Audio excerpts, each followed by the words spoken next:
లలిత exchange Utsav. పాత నగల అదే బరువుకి కొత్త నగలు తీసుకో. నగల ప్రైస్ లో 20% ఆదా చేసుకోవచ్చు. గురువుగారు, అలాగే ద్వాదశ రాశుల్లో మిథున రాశి వారికి ఈ ఫిబ్రవరి నెల ఎలా ఉండబోతుంది గురుజీ? శ్రీ మహాగణాధిపతయే నమ. ఐం మహాసరస్వత్యే నమ. శ్రీ లలితాంబికాదేవియే నమ. మిథున రాశి వాళ్లకు ఈ ఫిబ్రవరి మాసం అంతా కూడా చాలా అనుకూలముగానే ఉన్నది. మామూలుగా ఇప్పుడు ఫిబ్రవరి మొదటి వారములో ఏమవుతుంది అంటే, నేను కొంచెము ఏదో కష్టపడుతున్నాను, మళ్ళీ ఏమో పాత రోజులు వచ్చాయేమో నాకు, ఏంటో అప్పుడంతా కూడా కష్టపడి కొంచెము ఉపకృతి కలిగి కొంత మేలు జరుగుతుంది, బాగుంది అని అనుకునే లోపలే ఎందుకో కొంచెం మళ్ళీ కాస్త స్తబ్దతగా ఉంది అనేటువంటి భావన ఉంటుంది. కానీ అలా ఎవరూ బాధపడక్కర్లేదని నా నిర్ణయం. ఎందుకంటే ఫిబ్రవరి 2వ వారము నుంచి వీళ్లకు మళ్ళీ మంచి వైభోగం అనేటువంటిది దక్కబోతున్నది. ఖచ్చితంగా చాలా వరకు అనుకూలంగా అన్ని పనులు చేసుకుంటారు. వీళ్ళు గతంలో చేసినటువంటి పనులకు కానీ, చేయబోతుండేటువంటి పనులకు కానీ మళ్ళీ కీర్తి ప్రతిష్టలు ఒక్కసారి అందరూ కూడా అక్కడ ఎవరైతే వీళ్ళు పని చేసుకుంటూ ఉంటారో అందరూ వీళ్ళ వైపు చూసేటువంటి విధానముగా వీళ్ళ యొక్క ఇది ఉండబోతున్నది. మిథున రాశి వాళ్లకు సూర్యకిరణాలు ఎలా ప్రభావితము చేస్తాయో మన మీద, అలా వీళ్ళు చేసేటువంటి పనులు ప్రభావితము చేసే విధంగా ఉండబోతున్నది ఈ మాసంలో వీళ్ళకు. అంటే వాళ్ళ పనులు అట్లాంటివి చేస్తారు. మంచి తెలివితేటలు, యోగము వైపు వీళ్ళ అడుగులు ఉండబోతున్నాయి. ఒక్కొక్క మెట్టు ఎదగడానికి కావాల్సినటువంటి సోపానాలు వీళ్ళు పేర్చుకుంటున్నారు అని దాని అర్థం. ఇంకొక మెట్టు ఎక్కిన తర్వాత ఇంకొక మెట్టు ఎక్కడమే, దాని తర్వాత ఇంకో మెట్టు ఎక్కడమే, ఇంకా కిందికి దిగడం అనేటువంటిది ఉండదు. ఇక్కడి నుంచి కొంచెం మలుపు, ఎన్నేళ్ల నుంచో ఎదురు చూస్తూ ఉండేటువంటి ఇది మాకు ఇంతకాలానికి గాను ఒక మేలు జరిగింది అనేటువంటి దృక్పథంతో ముందుకు వెళుతూ ఉంటారు. ఇప్పుడు వీళ్ళు ఖచ్చితముగా మేలు జరిగి తీరుతుంది గాక. బాగుంది, గ్రహస్థితులు చాలా అనుకూలంగా ఉన్నాయి, యోగదాయకంగానే ఉన్నాయి అన్నీ కూడా. కనుక ఏమీ ఆందోళన చెందాల్సినంతటి పనేమి లేదు. వ్యాపారం చేసుకునేటువంటి వాళ్లకు వాళ్ళు ఏ అభిప్రాయంతో అయితే వ్యాపారం పెట్టారో ఇంత లాభం వస్తుంది అని అంతే లాభం వస్తుంది. నష్టాలు ఎక్కడ రావు, అనుకూలంగా చేసుకుంటారు.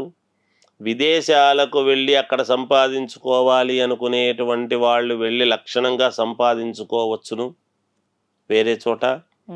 ఇక్కడే ఉండి సంపాదించుకోవాలి అనుకునేటువంటి వాళ్లకు విదేశాల నుండి కొంతమంది సహకారం అనేటువంటిది కూడా అందవచ్చును.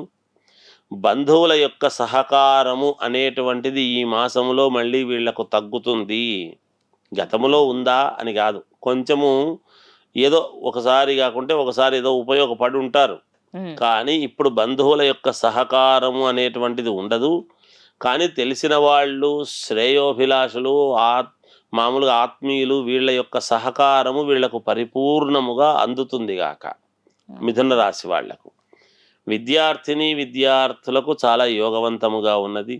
వాళ్ళు లక్షణంగా చదువుకొని ఉత్తీర్ణులు కావచ్చును శ్రద్ధగా చదివి.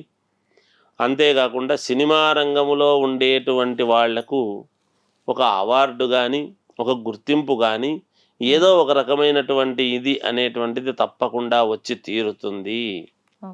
ఒక ఇది అంటే తెలుస్తుంది వాళ్లకు, అబ్బా నువ్వు బాగా చేసినావు అనేటువంటి ఒక ప్రశంస కానీ, ఇట్లాంటివి ఏవో ఎవరికి తగినటువంటిది వాళ్లకు. అలా మంచి యోగం అనేటువంటిది అయితే తప్పకుండా వీళ్లకు కూడా ఉన్నది. రియల్ ఎస్టేట్ వ్యాపారాలు చేసుకునేటువంటి వాళ్లకు పర్వాలేదు, బాగానే ఉంది, అనుకూలంగానే ఉన్నది, చేసుకుంటూ ఉంటారు. ఇక రాజకీయాలలో ఉండేటువంటి వాళ్లకు మహాద్భుతమైనటువంటి దశ అనేటువంటిది ఉన్నది. ఖచ్చితంగా వాళ్లకు ఇంకొకరి వలన మేలు జరిగే అవకాశం రాజకీయాల్లో ఉండే వాళ్లకు. అంటే ఈయనకు ఇవ్వండి అని సూచించేటువంటి విధానముగా వీళ్లకు మేలు జరుగుతుంది.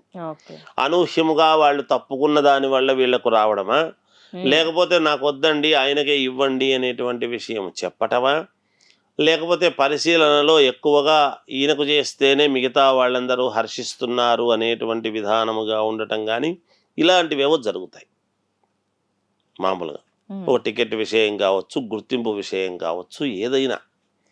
అందుకని వాళ్లకు అలా జరుగుతుంది గాక. ఇక లోన్లు మామూలుగా కావాల్సినటువంటివి ఏమైనా చేసుకోవాలి అనుకుంటే లోన్లు అలాంటివన్నీ పుడతాయి. హ్మ్. చాలా కాలం నుంచి లోన్లు అవి పుట్టక ఇబ్బంది పడేటువంటి వాళ్ళు ఉంటారు. ఈ మాసంలో ప్రయత్నం చేసుకుంటే లోన్లు పుట్టడం అనేది జరుగుతుంది. అంతేకాకుండా ఇప్పుడు ఉగాది తర్వాత నుంచి వీళ్ళకు ఇంకొక రకమైనటువంటి అనూహ్యమైనటువంటి మలుపు వీళ్ళ జీవితంలో తిరగబోతున్నది. అది అంటే ఇప్పుడున్న గ్రహస్థితులను బట్టి అప్పుడు మలుపు. ఇప్పుడు కొంతమంది వాళ్ళ జీవితాల్లోకి రావటము, వచ్చిన దానివల్ల అప్పుడు మలుపు తిరగటం అనేది జరుగుతుంది. హ్మ్. అందుకని ముందుగానే అది చెప్పుకోవాల్సినటువంటి అవసరము. ఇంకొకటి కూడా ఏమి అంటే, ఏదైతే మిథున రాశి వాళ్లకు రామచంద్రుడి యొక్క మొన్న ప్రతిష్ఠ ఏదైతే జరిగిందో రామ మందిరము, హ్మ్. రాముడి యొక్క ఇది ఆనాడు ఉండేటువంటి గ్రహస్థితుల దృష్ట్యా, ఆయనది కూడా మిథున రాశి కాబట్టి వీళ్ళు కూడా మిథున రాశి కాబట్టి ఏదో జరుగుతుందని కాదు. హ్మ్. ఆ గ్రహస్థితుల దృష్ట్యా కొంతమంది రాసులకు, కొన్ని రాసుల వాళ్లకు, రాశి అదే కదా, హ్మ్. ఆయనది కూడా మిథున రాశి కదా. అందువలన రాసుల ప్రకారముగా చూసుకున్నప్పుడు కొన్ని రాసుల వాళ్లకు అత్యంత యోగాలు అనేటువంటివి జరగబోతున్నాయి, మేలు జరిగేటువంటి విధానముగా ఉన్నది అని దాన్ని సూచనప్రాయంగా తెలియచేయటం అదొకటి. ఇంకా విదేశాలకు వెళ్ళాలి అనుకునేటువంటి వాళ్ళు తప్పకుండా వెళ్ళవచ్చును. వాళ్లకు అనుకూలం పడుతుంది, వెళ్ళే అవకాశాలు ఉన్నాయి. ఆల్రెడీ వెళ్ళిన వాళ్లకు అక్కడ మంచి యోగాలు కూడా ఉన్నాయి. కొంచెము స్తబ్దతగా నిలదొక్కుకోవటం ఎలాగబ్బా నేను అనేటువంటి ఆందోళన ఉంటుంది ఆల్రెడీ విదేశాలకు వెళ్ళిన వాళ్ళ గురించి నేను చెప్తున్న మాట. ఆ ఆందోళన ఎక్కువ రోజులు పడాల్సిన అవసరం లేదు. ఫిబ్రవరి 2వ వారం నుంచే మళ్ళీ వాళ్ళు నిలదొక్కుని నేను బాగున్నాను అనేటువంటి ధోరణికి వచ్చేస్తారు. కాబట్టి వాళ్ళది కూడా చాలా అంటే చాలా యోగవంతముగానే ఉన్నది. కొత్తగా ఉద్యోగాలు కావాలి అనుకునేటువంటి వాళ్లకు అప్లై చేసుకోవచ్చును. ఉద్యోగం చేస్తూ ఉండేటువంటి వాళ్లకు అనూహ్యమైనటువంటి మార్పు జరిగే అవకాశాలు ఉన్నాయి. హ్మ్.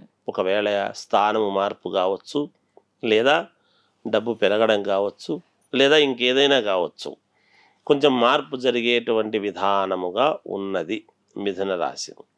ఇది మామూలుగా ఈ మిథున రాశి వాళ్లకు అయితే ఈ ఫిబ్రవరి మాసం అంతా కూడా అత్యంత యోగదాయకంగానే ఉన్నది, చాలా కీలకముగా కూడా ఉంటుంది వీళ్లకు ఈ మాసములో అనేటువంటిది తెలియజేస్తూ జయోస్తు.